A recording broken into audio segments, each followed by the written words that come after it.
तो बच्चों आज हम लोग क्लास 9 के एनसीईआरटी बुक चैप्टर 4.1 एक्सरसाइज 4.1 को डिस्कस करेंगे। इस चैप्टर का नाम है लीनियर इक्वेशन इन टू वेरिएबल्स। पहले समझना है कि लीनियर इक्वेशन क्या होता है। तो लीनियर इक्वेशन वो इक्वेशन होता है जिसमें बच्चों जो वेरिएबल्स होते हैं, मतलब जो अल्फाबेट यूज किए जाते हैं इक्वेशन बनाते समय A B X Y Z etcetera, तो उसका पावर एक हो तो वो लीनियर इक्वेशन होता है। और टू वेरिएबल्स का मतलब होता है कि ऐसा इक्वेशन जिसमें दो डिफरेंट अल्फाबेट यूज किए गए हों, जैसे एक्स वाई ए बी।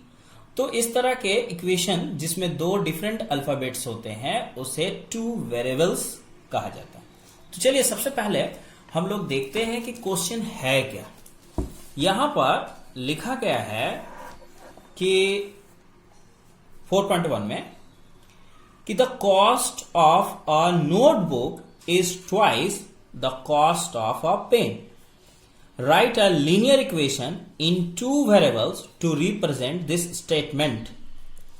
मतलब ये जो इस तरह का क्वेश्चन है बच्चों, क्लास 8 में भी आप लोग सॉल्व कर चुके हैं कि क्वेश्चन पढ़ के इक्वेशन बनाना। तो इक्वेशन बनाना क्वेश्चन पढ़ के वो सीखे क्लास 8 में, वो वन वेरिएबल सिर्फ एक्स होता था, लेकिन यहां पर दो वेरिएबल्स है। तो सबसे पहले क्वेश्चन आप लोग के सामने है, मैं क्वेश्चन को हटा के यहां दिखाता हूं कि the cost of a notebook is twice the cost of a pen. इसका मतलब यदि देखा जाए तो ये मान लीजिए एक नोटबुक है,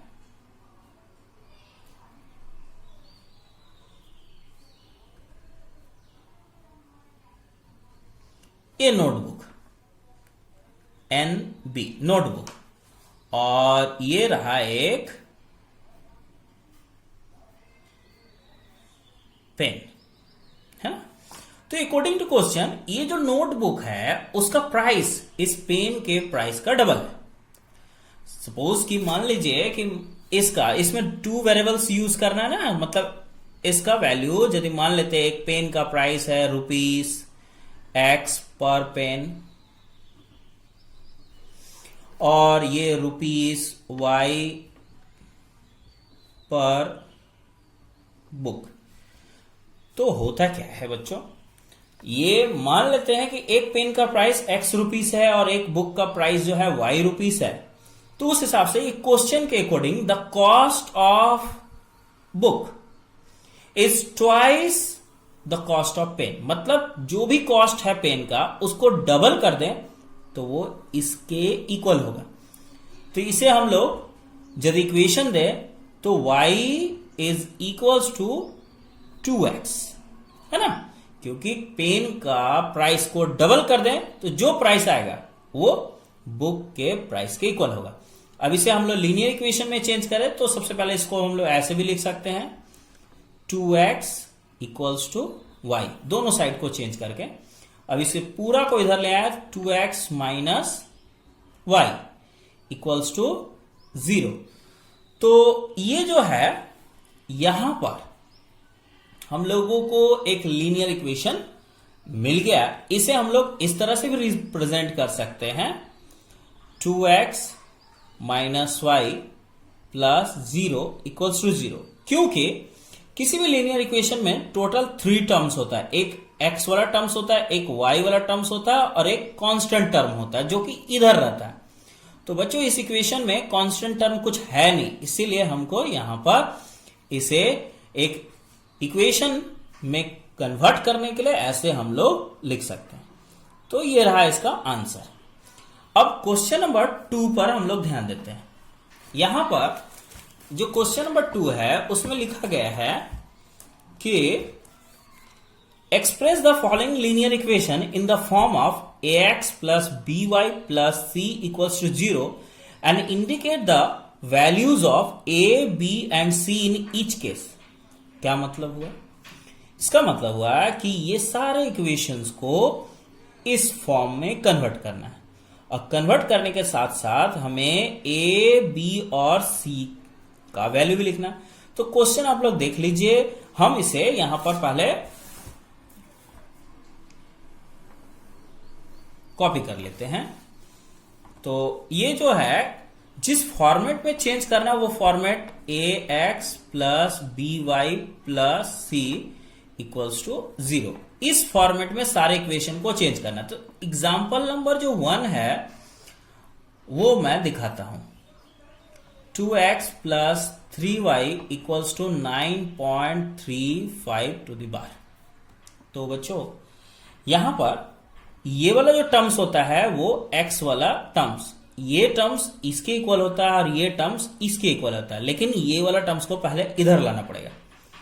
2x प्लस 3y माइनस 9.355 का ऊपर बार इक्वल्स टू 0। अब ये जो हुआ इक्वेशन ये ठीक इसके जैसा ही कॉन्फ़िगर हो गया। अब हम यदि कंपेयर करें तो यहां x का कोएफिशिएंट a है, जबकि यहां पर x का जो कोएफिशिएंट है वो है 2, तो a इक्वल्स टू यहां पर 2 मिला। अब इसके साथ इसको कंपेयर करें तो y का कोएफिशिएंट यहां प्लस b है, जबकि यहां y का कोएफिशिएंट प्लस 3 है, तो y इक्वल्स टू 3 हुआ। अब सॉरी y नहीं, ये हो जाएगा b इक्वल्स टू 3 हुआ। अब आते हैं c, तो यहां प्लस c है और यहां पर प्लस c के बदले माइनस 9.35 टू द बार, तो c का वैल्यू हो गया माइनस 9.355 का ऊपर बार। तो ये रहा दो आंसर। तो आई होप कि इस तरह के जितने भी क्वेश्चंस है आप लोग सॉल्व करेंगे, लेकिन मैं आप लोगों के लिए एक और क्वेश्चन बता देता हूं। यहां सबसे पहले जो है x इक्वल्स टू 3y, यहां ये एग्जाम्पल नंबर 4 को देखें। इसमें इस फॉर्मेट में यदि बदलना चाहें तो ये कुछ इस तरह से बदल जाएगा। इसको हम लोग लिख सकते हैं x, इसको इधर ले आए तो माइनस 3y, और बच्चों सबसे पहले ये देख ले, जब इसको इधर लाएंगे तो यहां 0 होगा, लेकिन यहां पर 1 2 3 टर्म्स होने चाहिए, यहां पर 2 ही तो टर्म्स है, तो 3 टर्म्स में बदलने के लिए इसे इस तरह से भी लिख सकते हैं, x माइनस 3y प्लस 0, क्योंकि c का जो टर्म है कांस्टेंट टर्म वो यहां कुछ भी नहीं है, इसलिए 0 इक्वल्स टू 0 दे दिए।